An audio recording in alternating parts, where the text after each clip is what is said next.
Bien, vamos a Lucas, por favor, vamos a ir a Lucas capítulo 5, verso 8. Ahí es donde nos quedamos hace el pasado estudio que dimos sobre Lucas.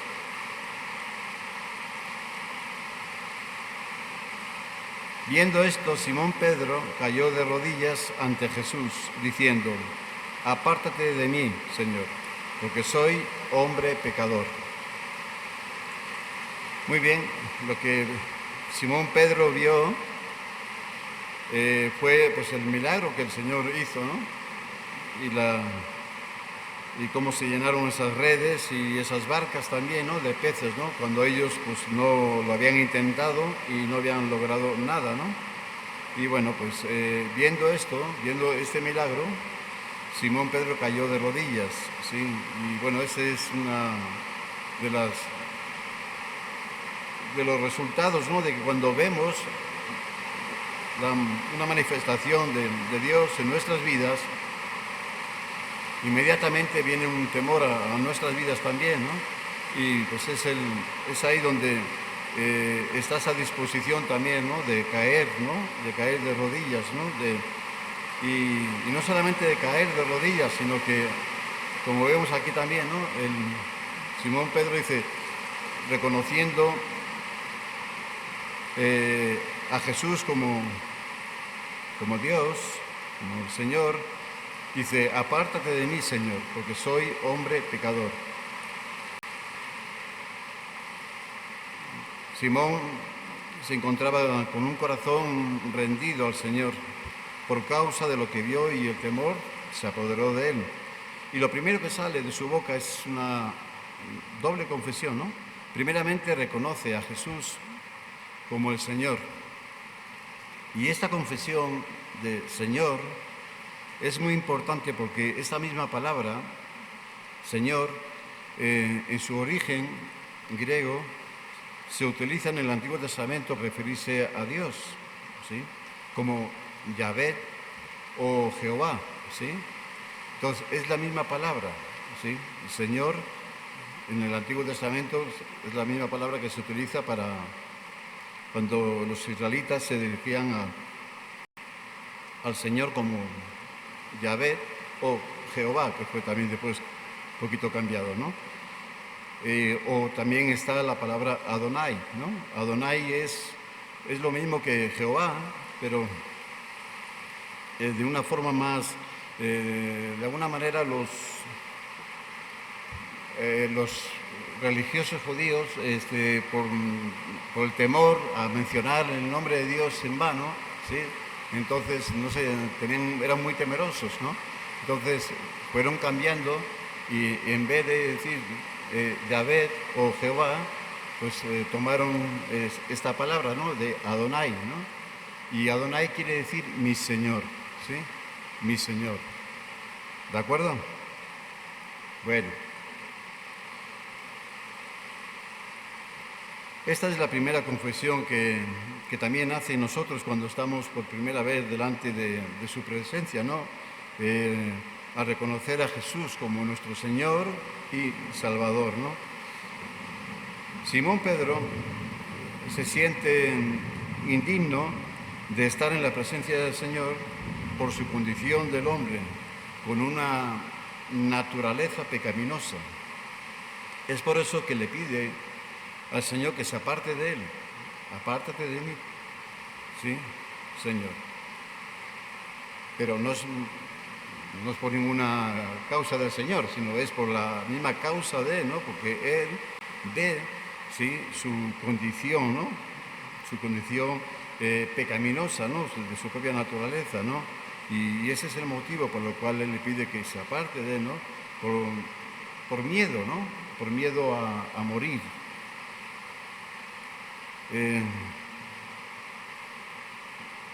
Todo judío sabía muy bien que nadie podía estar delante de su Creador y no morir, a no ser que Dios hiciese algo para evitarlo, ¿sí?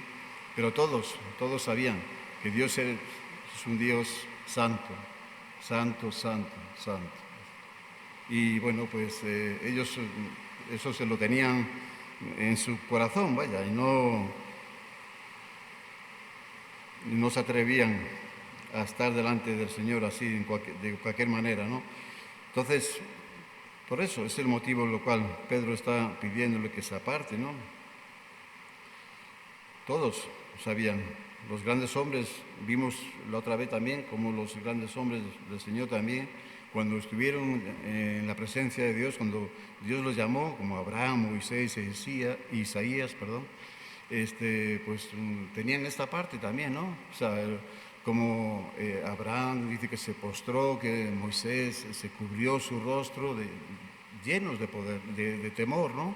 De ese temor de Dios, ¿no? Y Isaías, pues, clamó diciendo, ay de mí, ¿no? Muerto soy, ¿no? Porque sabían, ¿sí? Que conocían bien, o sea, su condición y que Dios es un Dios santo. Esta enseñanza es también para nosotros, pues a la hora de estar en la presencia de Dios, es también cuando nos damos cuenta de nuestra condición, ¿no? De la santidad de Dios. En ese momento también queda en manifiesto nuestras inmundicias también, ¿no? De nuestra condición, ¿sí? Nuestra naturaleza pecaminosa también, ¿sí? Hasta ahí no, porque pues realmente no hemos tenido cómo verlo, cómo ver esa naturaleza pecaminosa, porque pues todos estamos igual, todos estamos en esa misma condición, ¿no? Y entonces, ¿quién va a ser el espejo donde yo me mire, ¿no? Para poder ver mi condición, ¿no? Y bueno, pues no hay nadie bueno, ¿no? No hay nadie perfecto, solamente uno, que es Jesucristo, ¿no? Sí, y entonces cuando estamos en su presencia, entonces es ahí cuando se manifiesta también nuestra condición también. Nos damos cuenta, por primera vez también, ¿no? De que estamos mal delante de Dios. Dice en Isaías, capítulo 64, verso 6,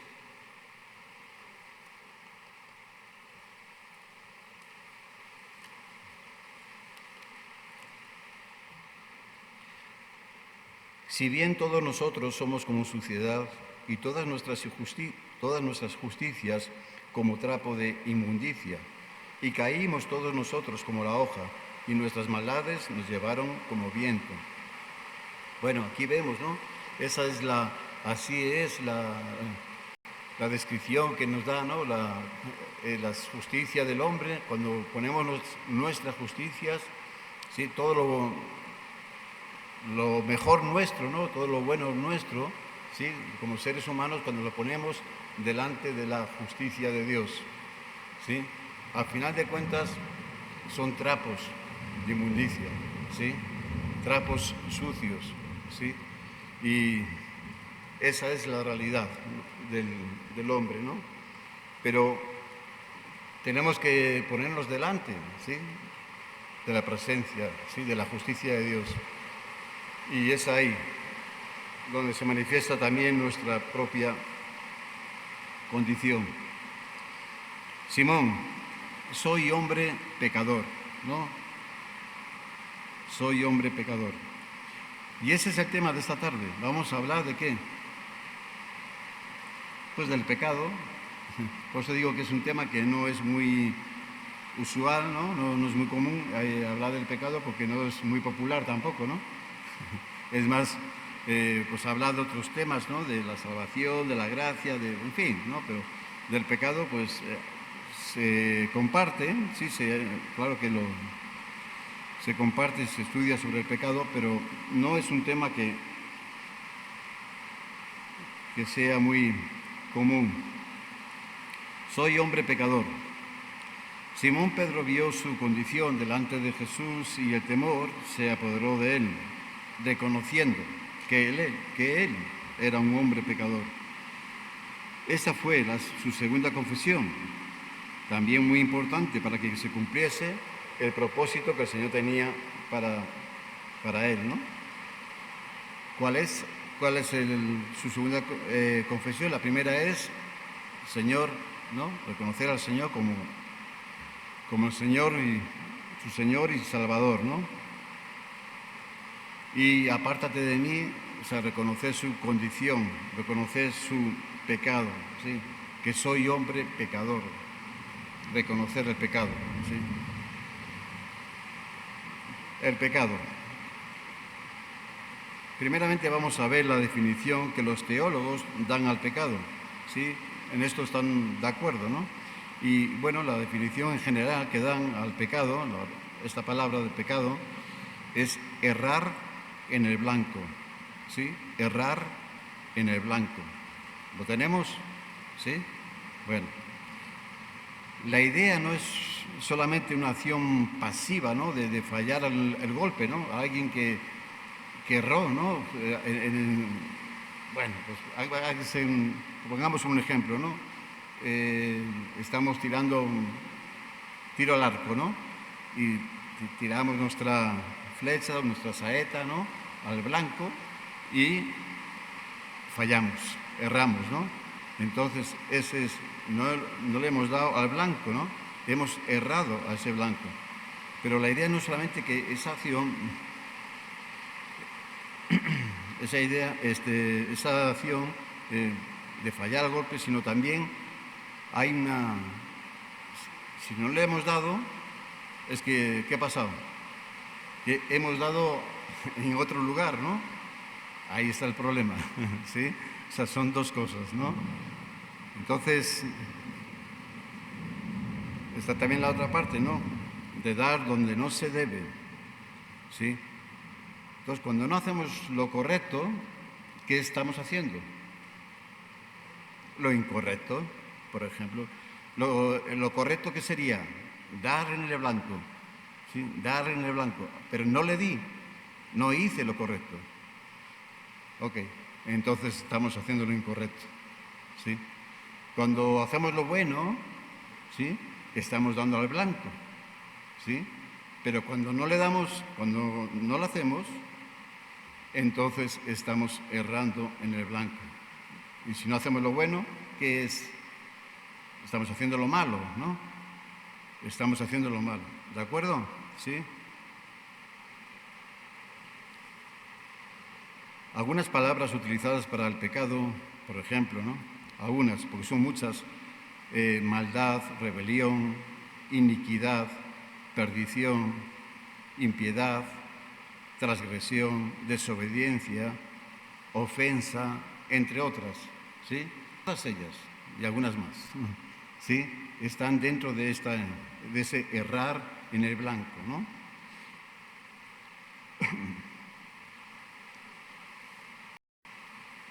La característica fundamental del pecado es así, la característica la más fundamental del pecado es que va dirigido, ¿sí? contra Dios. El salmista David, en el Salmo 51, versos 3 y 4, lo podemos ver ahí. Dice, porque yo reconozco mis rebeliones y mi pecado está siempre delante de mí. Contra ti, solo he pecado.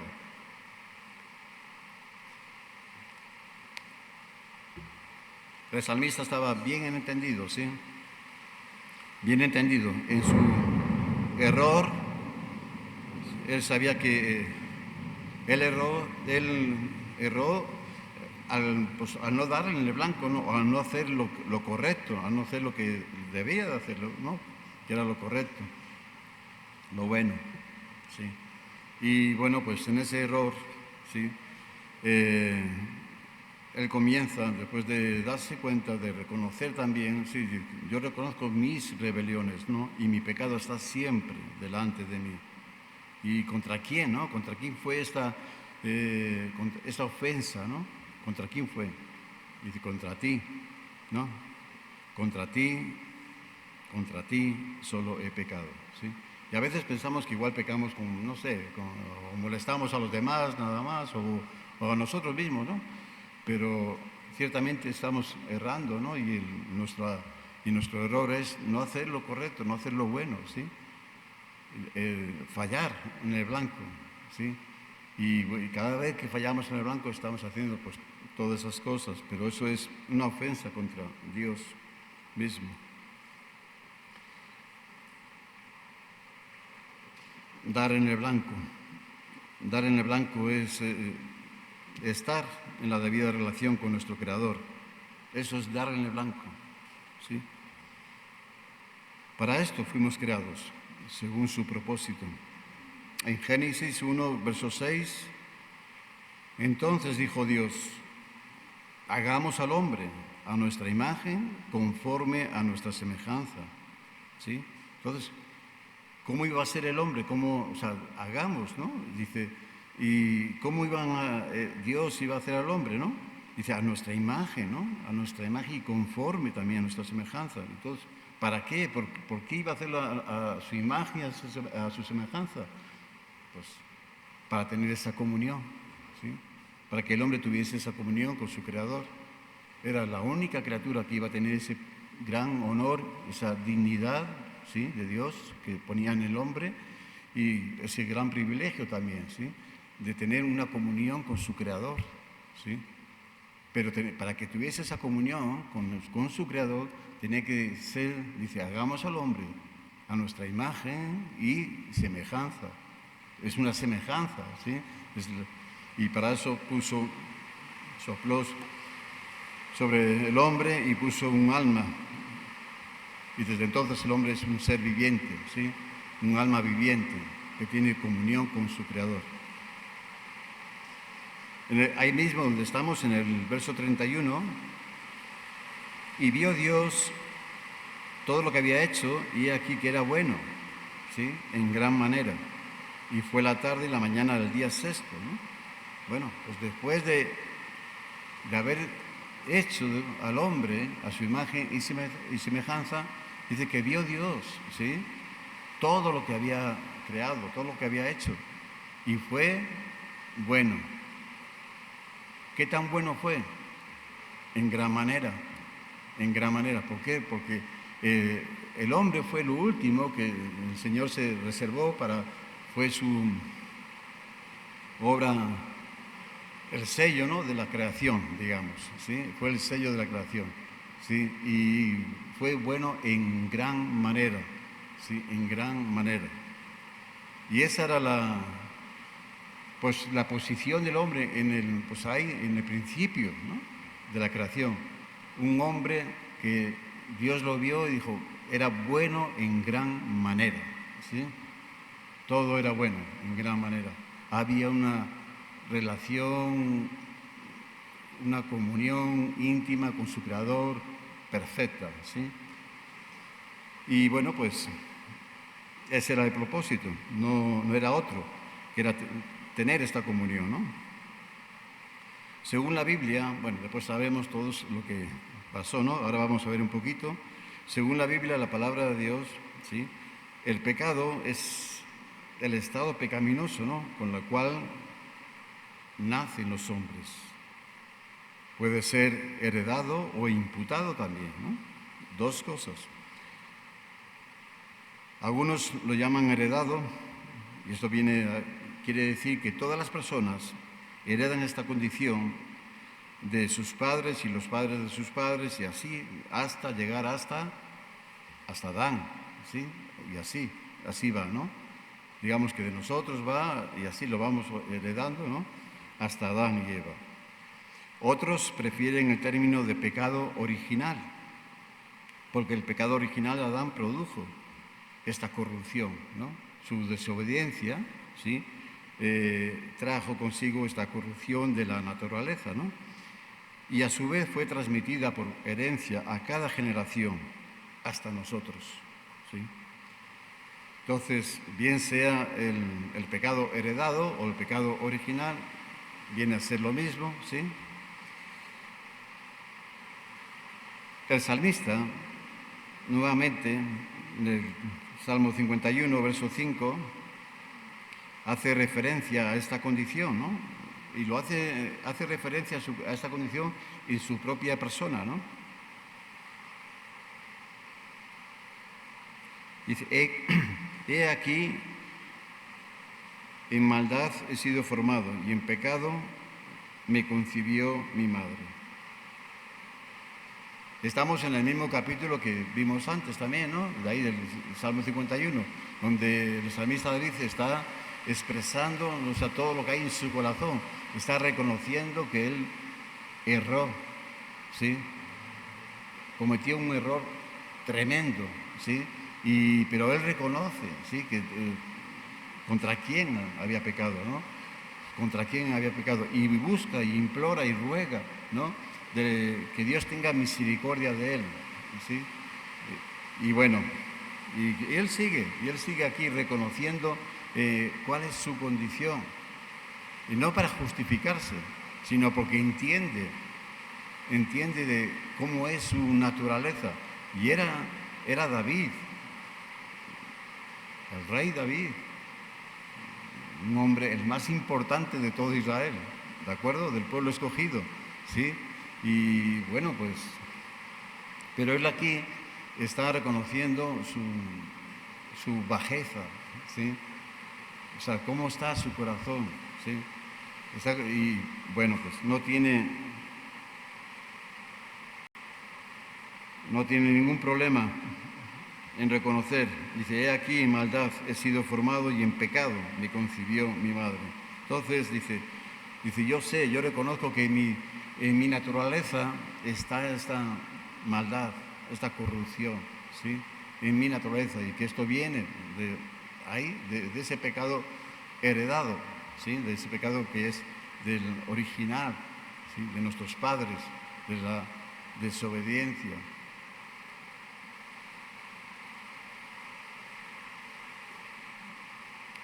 Cada faceta del hombre es afectada por esta naturaleza pecaminosa, ¿sí?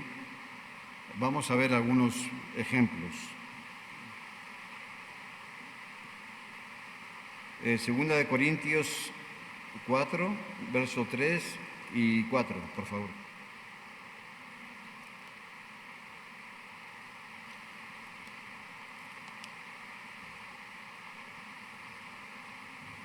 Pero si nuestro evangelio está aún encubierto, entre los que se pierden está encubierto, en los cuales el Dios de ese siglo cegó el entendimiento de los incrédulos, para que no les resplandezca la luz del evangelio de la gloria de Cristo, el cual es la imagen de Dios. Bueno, dice que el Dios de este siglo cegó el entendimiento de los incrédulos, ¿sí? Entonces, esa es una de las facetas, ¿sí?, de las cuales está en nuestra naturaleza pecaminosa, ¿sí? Nuestro intelecto, ¿sí?, está cegado, ¿sí? Está cegado. Mientras no conozcamos la luz de Dios, mientras no conozcamos, tengamos una experiencia en Cristo Jesús, ¿sí? Nuestro entendimiento, nuestro intelecto está cegado, ¿de acuerdo? Y eso es por naturaleza, ¿sí? Por eso habla de cegó el entendimiento de los incrédulos, ¿sí?, para que no les resplandezca la luz del Evangelio. Bueno, otro ejemplo, y tiene que ver también con la mente, su mente iba a estar reprobada, ¿no? Romanos 1, 28. Romanos capítulo 1, verso 28. Y como ellos no aprobaron tener en cuenta a Dios, Dios los entregó a una mente reprobada para hacer cosas que no convienen. O sea, su mente está reprobada. ¿Pero por qué causa está reprobada esa mente? O está desaprobada, ¿sí?, por Dios. Su mente está desaprobada, ¿sí? Vamos a verlo así, por Dios. ¿Cuál es la causa que Dios no aprueba esta mente?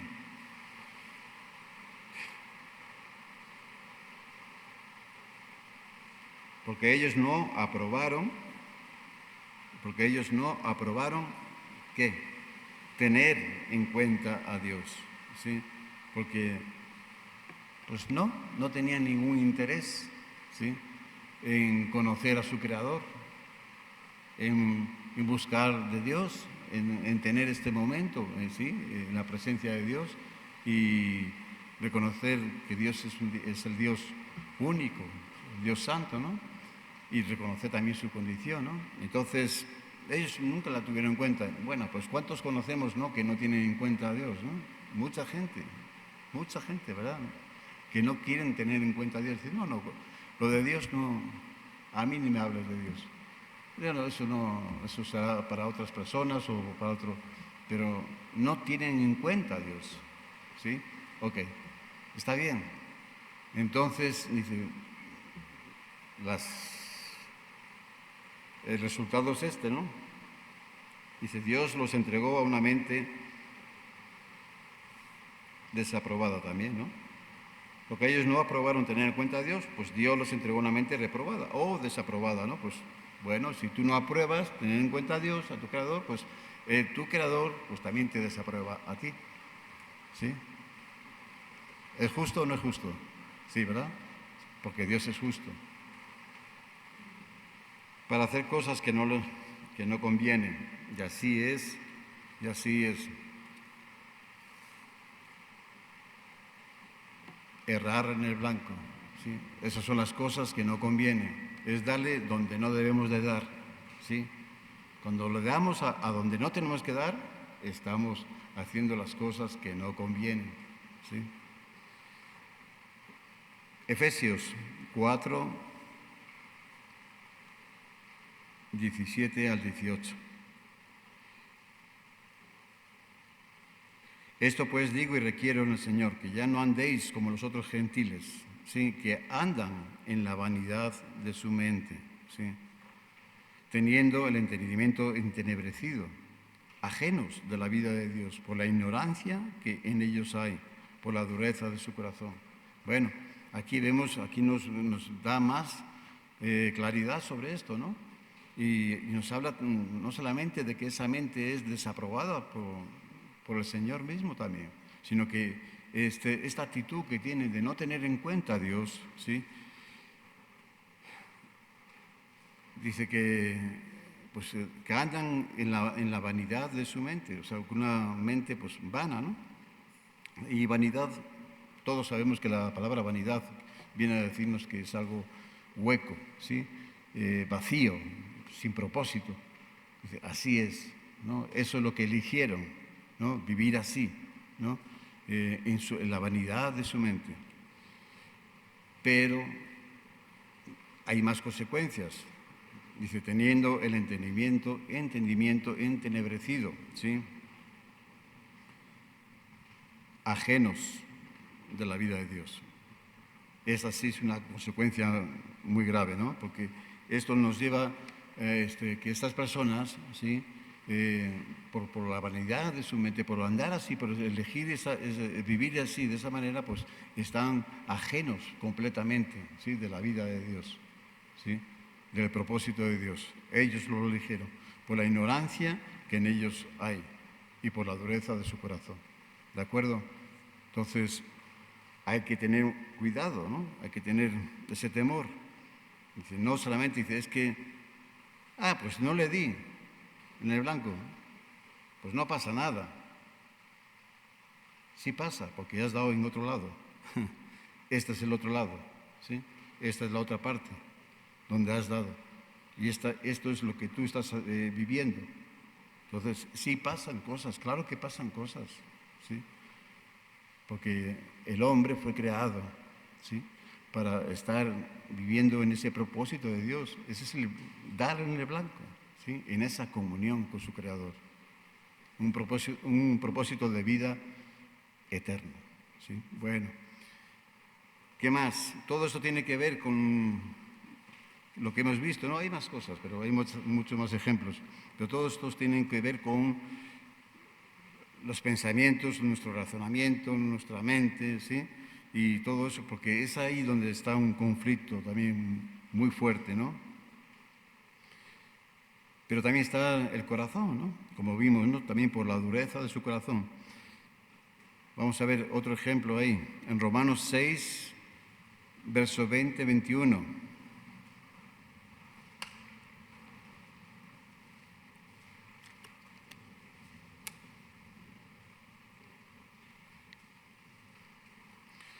la condición en la cual el hombre que no tiene en cuenta a su Creador, el hombre que vive en esa vanidad de su mente, ¿sí? ¿Cuál es el resultado de su vida, ¿no? Porque cuando erais esclavos del pecado, erais libres acerca de la justicia. Y aquí viene una pregunta, ¿no? Dice, ¿pero qué fruto teníais de aquellas cosas de las cuales ahora os avergonzáis? Porque el fin de ellas es muerte. Porque el fin de ellas es muerte, ¿sí? Aquí ya nos está hablando ya del fin de todas esas cosas, no de lo que ya, cómo vivimos, ¿sí? Pues con sin ese entendimiento o en esa vanidad, sino que también aquí ya nos habla de algo más, ¿sí? Nos habla de nuestra voluntad, de la voluntad que Dios puso en el hombre, ¿sí? Al hacerle a su imagen y semejanza, es en esa voluntad, dice que está esclavizada, ¿no? Porque cuando erais esclavos del pecado, ¿no? Esclavos del pecado, ¿sí? Y claro, dice, vivíais así, pero erais esclavos del pecado. Y bueno, os sentíais libres ¿de qué? De dar en el blanco, ¿no? De hacer lo bueno, de hacer lo correcto, ¿sí? De hacer lo que Dios demanda de nosotros, ¿sí? Entonces éramos libres. Es mejor, o sea, uno se puede sentir así libres, ¿no? Decir, bueno, pues, ¿para qué tantas normas o para qué tanto esto, para qué tanto esfuerzo o tanto sacrificio, ¿no? Mejor hago y deshago a mi manera, ¿no? En mi forma de pensar y de vivir. El concepto que yo tengo de la vida, ¿no? Nada más y ya está, ¿no? Y uno hace y deshace y no tengo que dar cuentas a nadie. Eso es un poco la idea generalizada, ¿no? De las personas también, ¿no? De que, bueno, pues de hacer uso de esa libertad que el Señor nos dio al hombre, a todo hombre, de hacerle uso a su capricho, vaya, ¿sí? Pero no es así. Había un propósito, ¿sí? Había un propósito.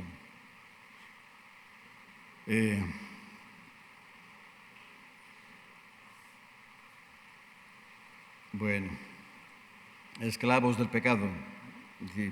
Sí, erais libres de hacer estas cosas, porque estabais en la parte del error, ¿no? Pero ¿qué fruto teníais de aquellas cosas de las cuales ahora os avergonzáis? No, y esto es una verdad, pero verdad, ¿eh? Cuando uno llega a Cristo y ya uno está en Cristo y ahora sí le estamos dando al blanco, ¿sí? Le estamos dando al blanco. Y bueno, pues uno ya ve cómo ha sido su vida atrás, su pasada vida, la vida vieja, ¿sí? Que nos habla también la Biblia. Y bueno, pues dice, no, mejor ni hablar de ella, ¿no? Mejor ni hablamos, porque la verdad, o sea, hasta vergüenza nos da en muchos aspectos, ¿sí? ¿Por qué? Pues porque era una vida vacía, vana, sin propósito, sin esperanza, sin Dios, sin Cristo, sin nada. O sea, era nacer, vivir y morir. Esa era la vida, según nuestro concepto, ¿no? De la vida, ¿no? Nacer, vivir y morir.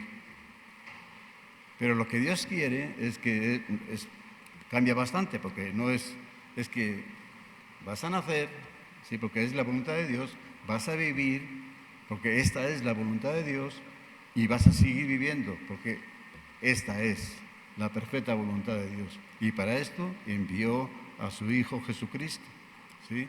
Este es el propósito. Y cambia totalmente, ¿sí?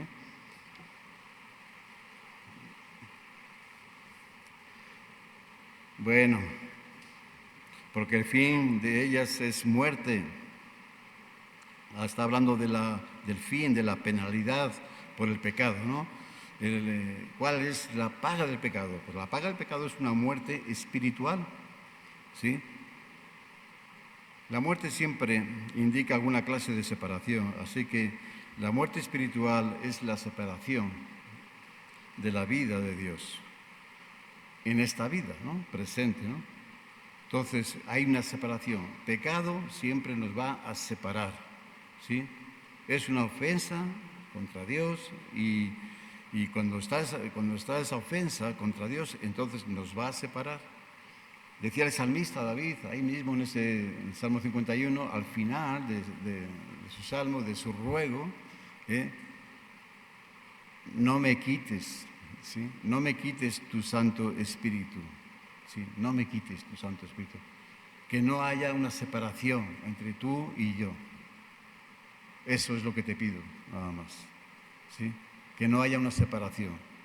Él estaba... Ese era su gran temor, de que Dios iba a decir, ahí quedas, por causa de tu pecado no vas a tener ya esta comunión conmigo. Y su ruego era justamente ese, no me quites tu Santo Espíritu. Separación de la vida de Dios, eso es lo que trae esa muerte espiritual. Y en esta vida presente, Efesios 2, verso 1 al 3, por favor. Y Él os dio vida a vosotros cuando estabais muertos en vuestros delitos y pecados, en los cuales anduvisteis en otro tiempo, siguiendo la corriente de este mundo, conforme al príncipe de la potestad del aire, el espíritu que ahora opera en los hijos de desobediencia, entre los cuales también todos nosotros vivimos en otro tiempo, en los deseos de nuestra carne, haciendo la voluntad de la carne y de los pensamientos, y éramos por naturaleza hijos de ira, lo mismo que los demás.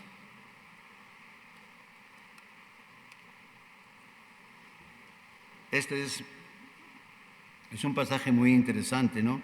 Y del apóstol Pablo a la iglesia en Éfeso, ¿no? A los creyentes de Éfeso, ¿no? Y les recuerda, ¿no?, cómo era su vida antes de conocer al Señor, ¿no? Y bueno, pues aquí nuevamente, ¿no? Dice, vosotros estabais muertos, ¿no? Dice, ¿por causa de qué? Pues por causa de vuestros delitos y pecados, ¿no?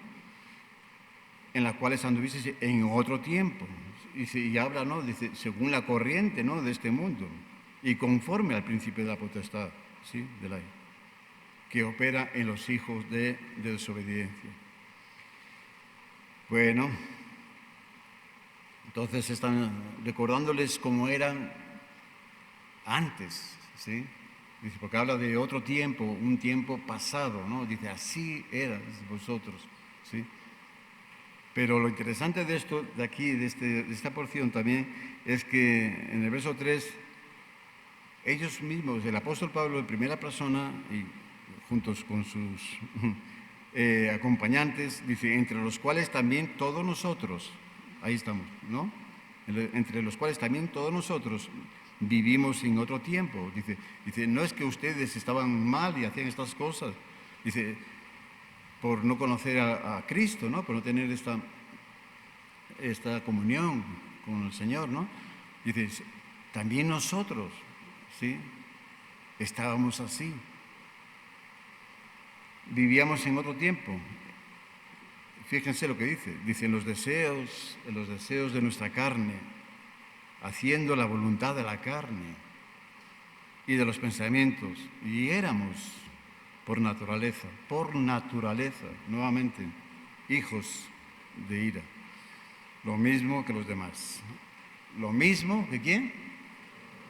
Bueno, pues no sé si ustedes, no sé si se les sirve para animarse o para desanimarse, pero a mí me anima, ¿no? Dice, bueno, siento vergüenza de mi pasado, pero veo que el apóstol Pablo, ¿sí?, estos grandes hombres de Dios, pues resulta que ellos también se dicen, no se echen ninguna carga más sobre ustedes, ninguna condenación de cómo. Dice, así éramos todos. No hay ni uno bueno que haya llegado a Cristo. Es más, ¿no?, Él vino a buscar ¿a quién? A los que estaban perdidos, ¿no? ¿Sí? no a los que estaban enfermos, a los que estaban perdidos, ¿sí?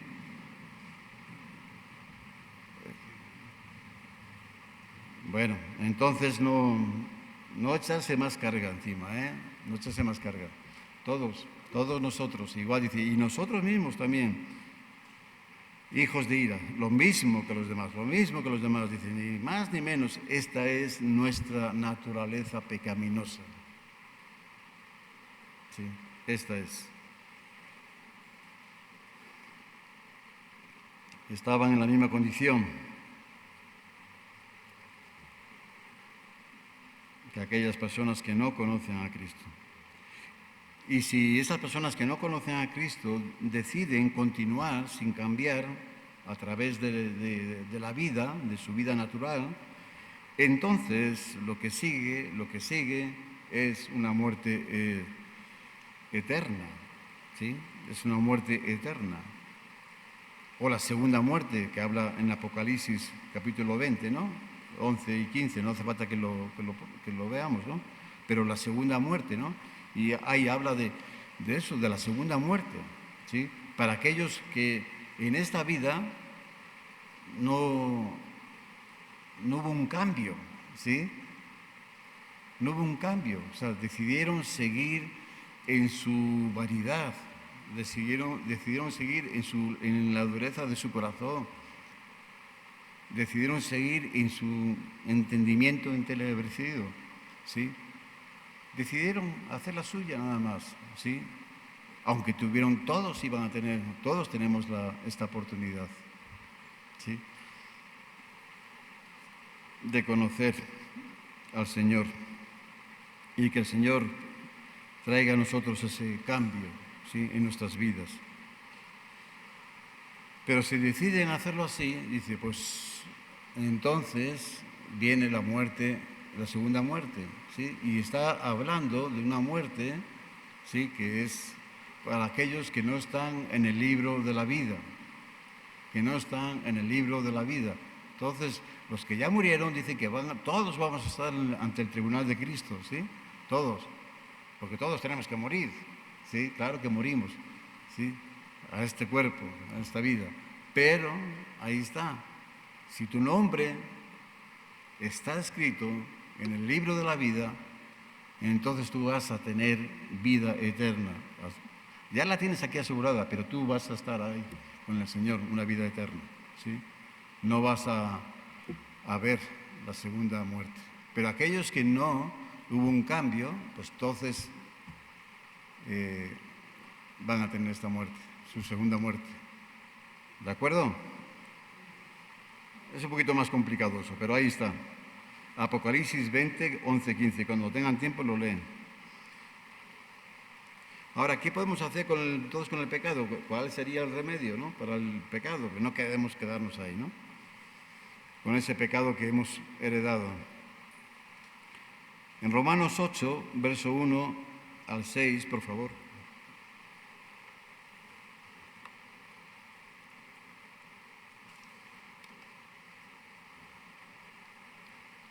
Ahora pues, ninguna condenación hay para los que están en Cristo Jesús. Los que no andan conforme a la carne, sino conforme al Espíritu. Porque la ley del Espíritu de vida en Cristo Jesús me ha librado de la ley del pecado y de la muerte. Porque lo que era imposible para la ley, por cuanto era débil por la carne, Dios, enviando a su Hijo en semejanza de carne, de pecado, y a causa del pecado, condenó al pecado en la carne, para que la justicia de la ley se cumpliese en nosotros, que no andamos conforme a la carne, sino conforme al Espíritu. Porque los que son de la carne piensan en las cosas de la carne, pero los que son del Espíritu, en las cosas del Espíritu. Porque ocuparse de la carne es muerte, pero el ocuparse del Espíritu es vida y paz. ¿Sí? Entonces, el apóstol Pablo en su carta a los Romanos dice, ahora pues no hay ninguna condenación, ¿sí? No hay ninguna condenación. ¿Para quién? Para los que están en Cristo Jesús, ¿sí? Para los que están en Cristo Jesús. Y bueno, pues esas personas que están, los que estamos en Cristo Jesús, dice, pues no están buscando errar en el blanco, sino siempre están buscando dar en el blanco, siempre,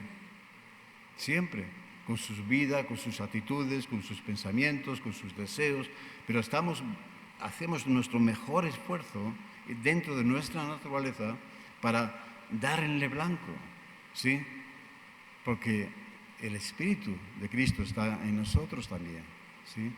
Entonces ya no, como dice el apóstol Pablo, dice, ya no vivo yo, Cristo es el que vive en mí, ¿sí? Entonces, y estando ahí en esa condición, dice, bueno, antes sí, era yo el que vivía, era yo el que pensaba y decidía y hacía la mía y fue un desastre todo, pero ahora no. Desde que estoy en Cristo, desde que decidí por Cristo, y lo acepté en mi corazón como mi Señor y Salvador, Cristo vive en mí, ¿sí? Entonces es muy diferente, ¿sí? Ya no.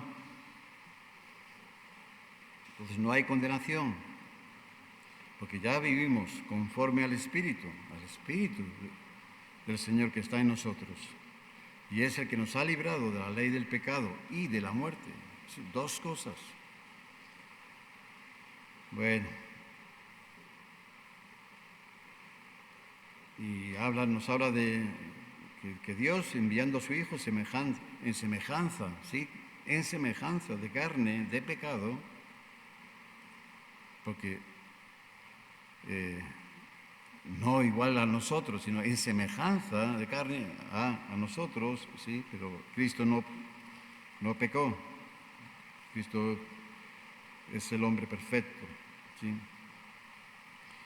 Y a causa del pecado condenó al pecado. En la carne tenía que ser semejanza, ¿sí? Al hombre. ¿Para qué? Pues para condenar precisamente al pecado que está en el hombre, ¿sí? Tenía que ser así. Y tomó nuestra semejanza. Bueno, los que son de la carne, ¿qué piensan? Cosas de la carne.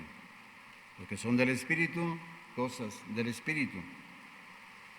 Y ya no solamente lo que pensamos en la carne o lo que pensamos en el Espíritu. Dice, hay una gran diferencia también, ¿no? De si lo que pensamos, en eso nos vamos a ocupar, ¿no? Lo que pienso es porque me voy a ocupar de ello, ¿no? No es para pensar nada más, voy a ocuparme. Entonces, por eso dice, porque el ocuparse de la carne es muerte, ¿sí? Pero ocuparse del Espíritu es vida y paz. Es vida y paz. Entonces ahí estamos, ¿no? Nuestro pensamiento es en el Espíritu, es en lo nuevo, ¿sí? Es en Cristo, ¿sí? Es en la nueva vida que Él nos ha dado. Y cuando estamos con nuestro pensamiento ahí, con nuestras luchas, con nuestros conflictos, pero nuestro pensamiento es ahí, entonces es vida y es paz, y es paz. Aún en medio de la tormenta, ¿sí? Aún en medio de los conflictos, pero es paz, ¿sí? Bueno, el apóstol Pablo también hace una referencia al pecado, sí, pero el pecado ya no tanto heredado y de los padres a los hijos así, ¿no? De generaciones tras generaciones, ¿no? Sino el pecado desde Adán directamente a nosotros, ¿no? Que es el pecado imputado, ¿no? Y esto significa imputar algo o a alguien es reconocer o achacar algo, ¿no? O a alguien, ¿no? Eso es imputar.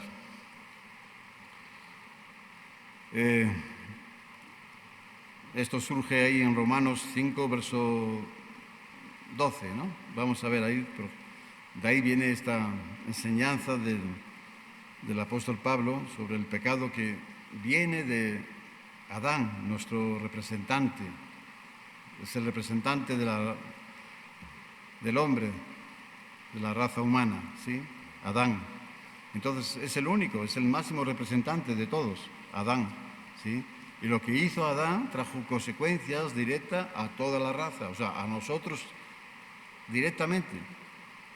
Claro, también a nuestros padres y a nuestros abuelos, tatarabuelos y a todos y así nos vamos. Pero lo que hizo su desobediencia fue directamente a nosotros, ¿sí? Porque Él nos representaba a nosotros, ¿sí? Ese es el pecado imputado, ¿sí? Dice Romanos 5:12, ¿no? Por tanto, como el pecado entró en el mundo por un hombre y por el pecado de la muerte, así la muerte pasó a todos los hombres, por cuanto todos pecaron. Todos pecaron, ¿sí? Y habla, ¿sí? Dice que el pecado entró al mundo ¿por quién? Dice, un hombre. ¿Cómo se llama ese hombre? Adán, ¿sí? Y dice, bueno, pues, y por el pecado, la muerte, ¿sí? Y así la muerte pasó a todos los hombres, por cuanto todos pecaron. De modo que el pecado de Adán fue imputado a cada miembro, ¿no?, de la raza humana, porque cada miembro, cada uno de nosotros, para los efectos, cuando Adán pecó, nos transmitió ese pecado también a nosotros, ¿sí?, a todos nosotros. Y a diferencia del pecado original que vimos antes, el pecado imputado recae sobre nosotros directamente, ¿sí? O sea, no hay forma de bueno, es que esto no podía excusarse, ¿no? Es que pues, nací así, ¿no? Como dice el salmista, ¿no? Vimos antes también, ¿no? Que desde el vientre, ¿no?, de su madre ya había sido ya formado ya en pecado ya, ¿sí? Entonces, como diciendo, bueno, pues podemos también utilizarlo así un poco como una justificación, ¿no? Decir, bueno, pues ¿qué puedo hacer yo, no? Si ya venía así, ¿no? Decir, no, pero esto fue también así, fue directamente, ¿sí?, de la desobediencia de Adán como representante de todos nosotros también hemos pecado, todos. Ahí donde estamos, verso 13, dice, pues antes de la ley había pecado en el mundo, pero donde no hay ley, no sin culpa de pecado, ¿sí? Ahora seguimos. Dice que antes de la ley, o sea, antes de Moisés, ¿qué había? Había pecado, ¿sí? Había pecado ya en el mundo. Entonces, ¿para qué fue la ley entonces? Pues para manifestar el pecado, ¿sí? Ahora sí, para que el hombre tuviese un espejo, ¿sí? Un espejo donde verse, ¿sí? Donde ver su condición, ¿sí? Porque no podía ver su condición. Entonces, nuevamente vemos ahí la palabra de Dios, la ley de Dios porque la ley de Dios es santa y perfecta, ¿sí? Entonces no es que la ley no, como dice el apóstol Pablo, no es que la ley no cumpliese su propósito, lo cumplió siempre porque es la ley de Dios y es santa y es perfecta. Lo que no cumplió fue el hombre, ¿sí? El hombre no cumplía. O sea, podía verse a través de la ley como en ese espejo y ver su pecado, pero ¿qué hacía el hombre? Bueno, tenía dos opciones, o limpiarse de su pecado, ¿sí? Mínimo ya tenía la primera, que es verse que había suciedad en él, ¿sí?, que había pecado en él. Porque sin la ley, pues como vivían como, o trataban de vivir como que no había ignorantes, ¿no?, o sea, del pecado, ¿no? Aunque la conciencia, ¿sí?, nos acusa o nos justifica, como dice el apóstol Pablo también, ¿sí? En una de sus cartas. Nos acusa o nos justifica. Y la conciencia siempre estuvo, ¿no? Desde el principio de la creación, desde el principio del hombre. Pero la ley le iba a ayudar al hombre, fue una ayuda para el hombre y para que se manifestase el pecado en el hombre. Pues antes de la ley había pecado en el mundo, pero donde no hay ley, pues no se inculpaba. Eso es lo que hacía el pecado. Ahora sí, estaba la ley, se manifestaba el pecado y entonces ya había una culpabilidad, ¿sí? Verso 19 al 21, por favor, ahí donde estamos. Porque así, por la desobediencia de un hombre, los muchos fueron constituidos pecadores. Así también, por la obediencia de uno, los muchos serán constituidos justos. Pero la ley se introdujo para que el pecado abundase. Mas cuando el pecado abundó, sobreabundó la gracia, para que así como el pecado reinó para muerte, así también la gracia reine para la justicia, para vida eterna, mediante Jesucristo, Señor nuestro. Wow. Gracias a Dios por Jesucristo, su Hijo amado, ¿verdad? Gracias a Dios, porque si no estaríamos en esa condición, ¿sí? Estaríamos todos ahí con una culpabilidad, ¿no? Sobre nosotros. Podríamos ver, ¿sí? Y tener, o bien por medio de nuestra conciencia, o por medio de la ley de Dios, pero se manifestaría el pecado, ¿sí? Y claro que se manifestó, dice que, claro, en gran manera, ¿no? Se manifestó, dice que para que el pecado abundase, ¿sí? Mas cuando el pecado abundó, sobreabundó la gracia de Dios. Siempre, siempre, siempre. Dios va a estar por encima de todas estas cosas. Siempre va a dar una nueva oportunidad al hombre. Siempre la gracia de Dios estará por encima de estas cosas. Siempre va a sobreabundar, ¿sí? Si tu corazón te reprende, dice, más grande que tu corazón es Dios. ¿Sí? Siempre. Eso es importante tenerlo bien en nuestros corazones, ¿sí? Y no es para seguir pecando, al contrario, es para tener más temor de Dios, ¿sí? Y de su misericordia tan grande que tiene con nosotros, ¿sí? Porque conoce también nuestra condición. Nosotros ya ha sido manifestada nuestra condición, pero como que a veces no la vemos muy bien o no la vemos completa todavía. Pero Dios nos conoce por completo, ¿sí? Por completo, lo bueno y lo malo también. Las cosas perfectas, ¿sí? Buenas que están en nosotros y las imperfecciones también que están en nosotros. Sobreabundó, ¿sí? La gracia.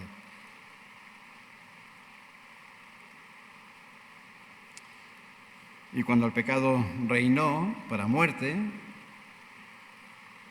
la gracia reinó para justicia, para vida eterna, mediante Jesucristo, ¿sí? Señor nuestro. ¿Sí? Gracias a Dios por Jesucristo. Bueno, al momento de uno creer en esta justicia para vida eterna, esta justicia que es mediante nuestro Señor Jesucristo, en el momento que uno lo acepta en su corazón, lo cree de todo corazón, ¿sí? Que Cristo dio su vida por cada uno de nosotros, ¿sí? Para quitar, ¿sí? Para quitar ese pecado, porque Él es el Cordero de Dios. Juan Bautista lo vio y dijo, he aquí el Cordero de Dios, he aquí el Cordero de Dios que quita el pecado del mundo, ¿sí? He aquí, no hay más remedio para el pecado, solamente hay un remedio para el pecado, es el Cordero de Dios, Jesucristo, ¿sí? Y si queremos buscar otros remedios para quitar ese pecado, para quitar esa suciedad en nuestros corazones, no lo vamos a lograr. Ni en esta vida, ni en 1000 vidas que tengamos, ¿sí? No lo vamos a lograr, porque solamente el Cordero de Dios es el que quita el pecado del mundo. Ese es el remedio para quitar el pecado. Romanos 5, verso 1. Ahí es donde estamos, pero en el verso 1. Justificados pues por la fe, tenemos paz para con Dios por medio de nuestro Señor Jesucristo. ¿Sí? Justificados pues.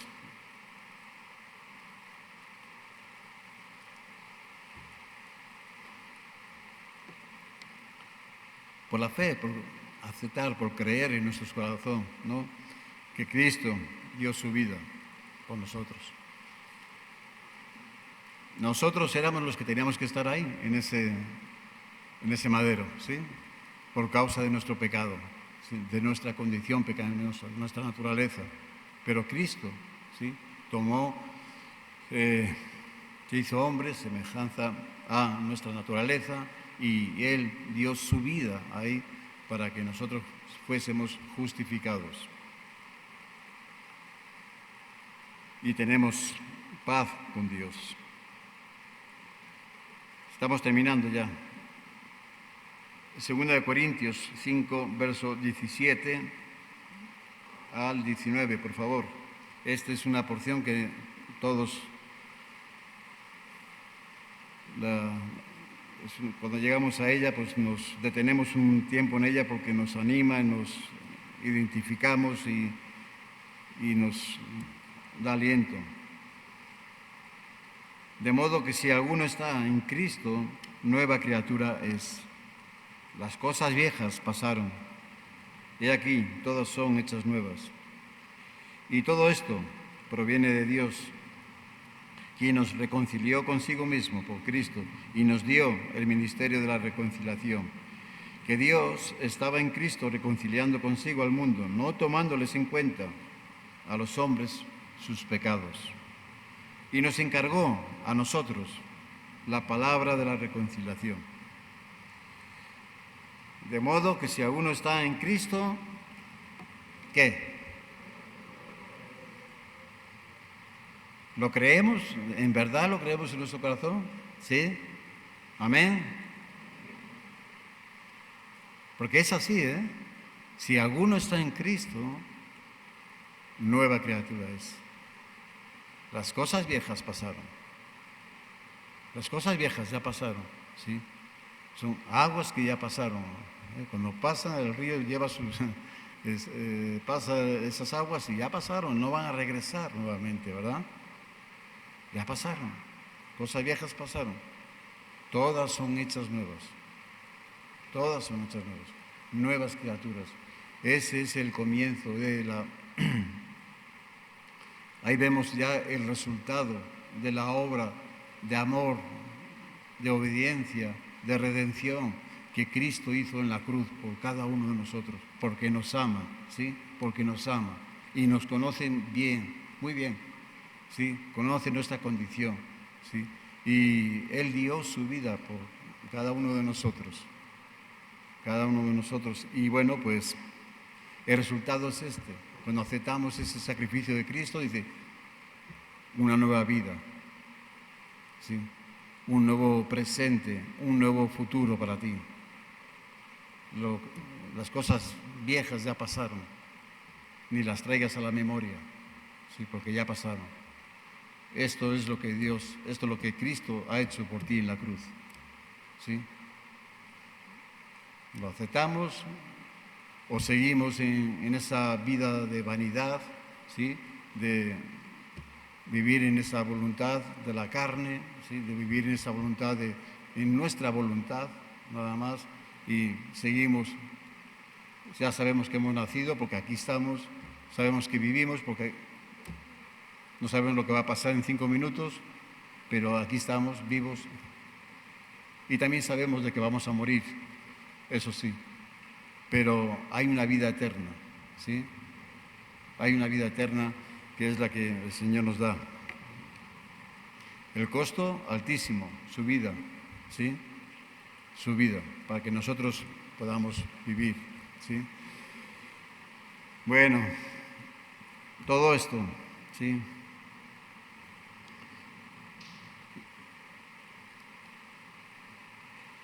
Y nos dio, dice que Dios estaba en Cristo reconciliando consigo al mundo, no tomándoles en cuenta a los hombres sus pecados. Y nos encargó a nosotros. ¿A quién se lo encargó? Yo estoy aquí, a nosotros. Yo estoy aquí. Mi pregunta es esta. ¿Usted está aquí también? ¿Usted en verdad está llevando esta misión, esta comisión que el Señor le ha encargado, que el Señor le ha confiado, de llevar un mensaje de esperanza, de llevar su evangelio? ¿Está? Porque el encargo es para nosotros, para los que tenemos esta nueva vida en Cristo. No para los incrédulos, no para los que no conocen a Dios, pero sí para nosotros que conocemos a Dios, que caminamos con Él y que vivimos esa vida de paz y de libertad en el corazón. Nos encargó a nosotros. ¿Qué estamos haciendo nosotros? Estamos llevando esa palabra de reconciliación, que es el Evangelio de nuestro Señor Jesucristo. Esa es la palabra de reconciliación. Es lo que Cristo hizo por todos nosotros. ¿Sí? Bueno, no los quiero regañar tampoco, Los quiero animar a que lo hagamos, ¿sí? Que siempre tengamos una palabra, ¿sí? Una palabra de esperanza, de reconciliación. ¿Sabes qué? Cristo te ama, ¿sí? Cristo te ama y quiere cambiar tu vida, quiere cambiar tu destino, tu futuro, quiere hacerte una nueva criatura, ¿sí? Todo nuevo, volver a comenzar, ¿sí? Ese es el amor de Dios y esa es la oportunidad que el Señor nos da a todos nosotros. Amén.